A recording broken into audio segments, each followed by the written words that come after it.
One of the key barriers preventing brands from growing profitably is the lack of effective creative testing strategy. But there's an established framework that works. Although methods can be adjusted based on the number of weekly concepts available, allocated daily or monthly budget, and AOV, the majority of the process remain consistent. Here's my tried and true technique for creative testing on an account spending $500 a day all the way to $50K a day. But why Facebook creative testing is important? Because Facebook told us that after the fourth interaction with the same ad, the possibility of conversion drops to 56%.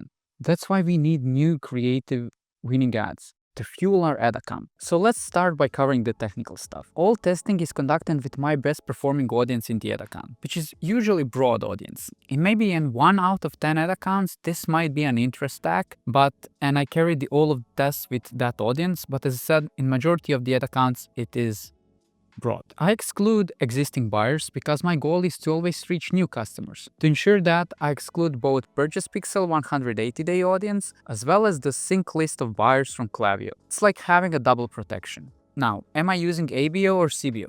If the hit rate is high, I'm doing all of my tests with an ABO, where each new test is a new ad set. I want each test to have a fair chance of receiving spend. If I use CBO, Facebook might favor 1 ad or 2 ads based on the click-through rate or average watch time, which is not necessarily correlated to the lowest CPA. So my goal is not to beat the winner and find one winning ad. Instead, I aim to identify a few additional supporting winners that exceed my target ROAS and support the main winner. So not necessarily there would be one main ad, but like 5-6 different ads that are all above my target. Another reason why I avoid using CBO is that my testing campaigns often function as a scaling campaign, regardless of being labeled as testing. This means I end up scaling each well-performing ad sets. For example, one instance can have like a $100 budget, while other can be at $1K, the third can be at $3K, simply because it's performing exceptionally well. If you were to use CBO and try to scale, I could end up unnecessarily spending on the tests that do not perform well,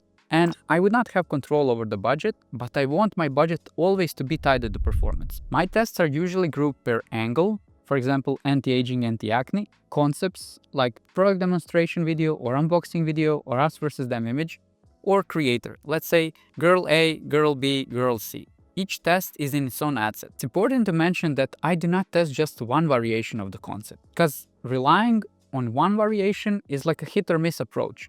You're forcing Facebook to spend the money on variation regardless how good or bad it is. Just doesn't make sense. If you're an Ecom brand spending at least $50K a month on Facebook ads and you want me to implement this testing strategy in your ad account so we can scale your ad account just through the tests, apply for a free audit below. Every testing ad set of mine includes 3 to 5 creative variations of the same concept. For videos, these variations often are different hook. Sometimes it's a different length of a video or a different thumbnail. For images, variation might include different layout, different design, or a text on the image itself, regardless of Andromeda update. Strategy maximizes my chance of finding a winning creative by allowing Facebook to identify which variation performs the best. Facebook is generally pretty good at predicting which ad can succeed and which ad can scale well. Facebook sometimes allocates budget to a specific variation that does not deliver the results.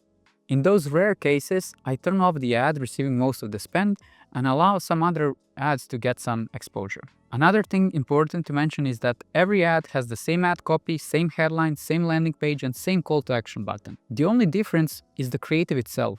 So why is that? First of all, testing multiple variation muddles the water, so it's hard to pinpoint which of these had an effect on the performance. The other thing is, Facebook told us that creative has 56% impact on the performance of the ad, so it makes more sense for me to focus on creative testing.